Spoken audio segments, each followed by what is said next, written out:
How would you stop these players? Have you tried sticking a finger up their ass? It's worked on Riquelme.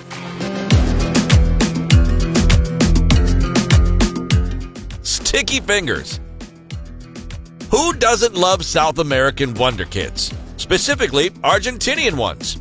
They are possibly the most skilled dribblers in world football. Sure, everyone knows about Maradona and Messi, but the Argentinian league has skillers all over the place. Teammates aren't safe from being nutmegged. So, when you have a country that breeds dribbling magicians, defenders need to evolve. They need to be as resourceful as attackers in order to stop them. Possibly the greatest dribbler of all of them was Juan Román Riquelme, the last number 10. It was impossible to get the ball from him. In 2002, Boca played away to recently promoted side Banfield, and Riquelme was running the show, when all of a sudden, he threw a punch at his marker, leaving the referee no choice but to show him a straight red. Entiendo que puede ser que esté bastante loco, ¿no?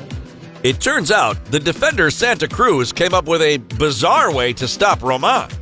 Ref, he stuck a finger up my ass. He wasn't exaggerating. The replay left no doubt. You can kick me once, 10 times, but that's not normal. Defending is an art. You'd think that'd be a one-time thing. Think again. Many years later, Chile's national team defender, Jara, used the same technique, this time to stop Edinson Cavani. Chile and Uruguay faced each other in the Copa America quarterfinals. Out of nowhere, Cavani slapped Jara in the face, and the Chilean Neymar'd his way down to the floor. The referee saw and sent Cavani to the showers early. To top off the aggression, Jara had spent the majority of the match talking in Cavani's ear. The Uruguayan's father had recently been involved in a car accident, and Jara used this to take him out of the game mentally. If that reminds you of Materazzi and Zidane, that's exactly right. The most infamous moment in a World Cup final, Zidane headbutting Materazzi, was a reaction. It's not 100% clear to this day what Marco said, but it involved Zidane's family and some very unpleasant adjectives.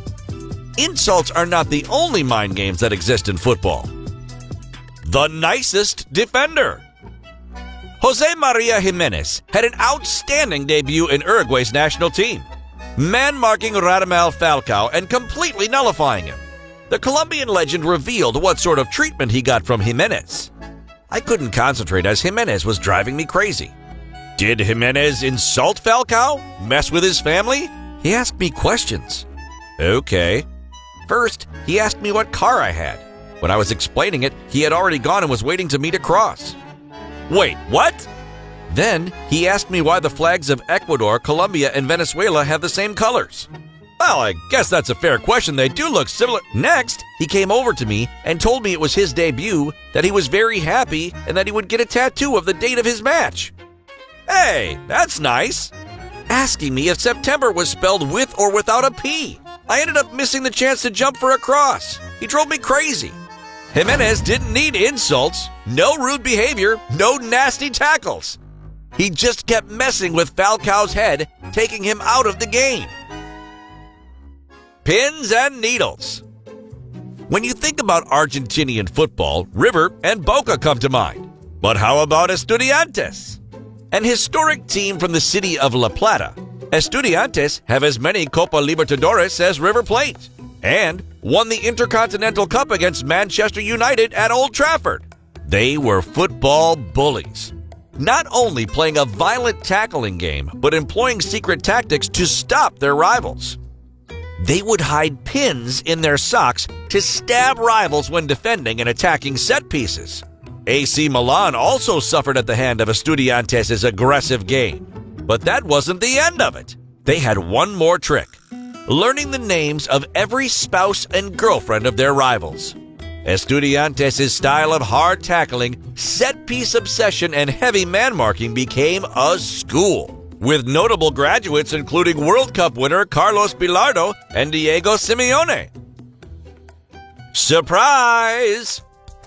In 1993, Australia needed to win a two-legged playoff to reach the 1994 World Cup. But this time, they had to do it against Argentina. The two-time world champions had a rough time in the qualifiers and ended up in an unknown playoff on the other side of the world. Desperate times required desperate measures, which is why they called Diego Maradona out of international retirement.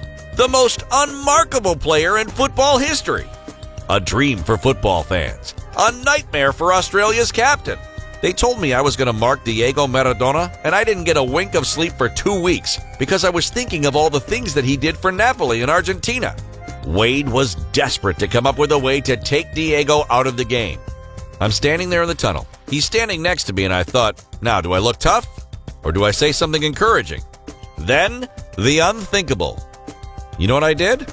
I said, happy birthday, because it was his birthday. I thought that would put him off. So, did that incredible technique work? No. The one tackle I did win, they scored a goal from. Maradona got straight up, chased it, got it off him, crossed it, and they scored. It was worth a shot. Scent of a baller. Dominic Calvert-Lewin had a hilarious bust-up with Newcastle defender Jamal Lascelles. He visibly accused him of having bad breath. The same thing happened between Alex Iwobi and Ren Hamare Traoré. Iwobi was seen arguing with the Malian footballer and was caught holding his nose to signal something was off inside the right back's mouth. The guy was fouling me and cursing me and my mom. He was even putting his middle finger up. In both cases, it didn't seem like an intentional move from the defenders, but what if it was? Imagine being closely followed around and talked to on the pitch by someone whose breath smells like Jugi Löw's hands. It would give completely new meaning to playing dirty. We said defenders evolve to match attackers, but that action only calls for a reaction. Adama Traoré oils his arms up to make it difficult for defenders to grab a hold of him.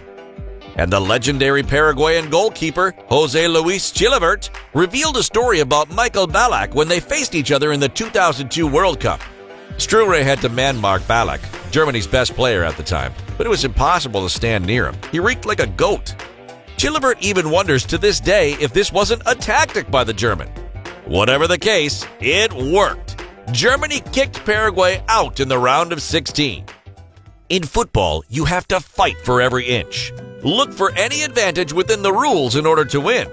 When you can't match talent, your best option is to destroy it. And as new skills are invented every day, new ways to block them will arise too.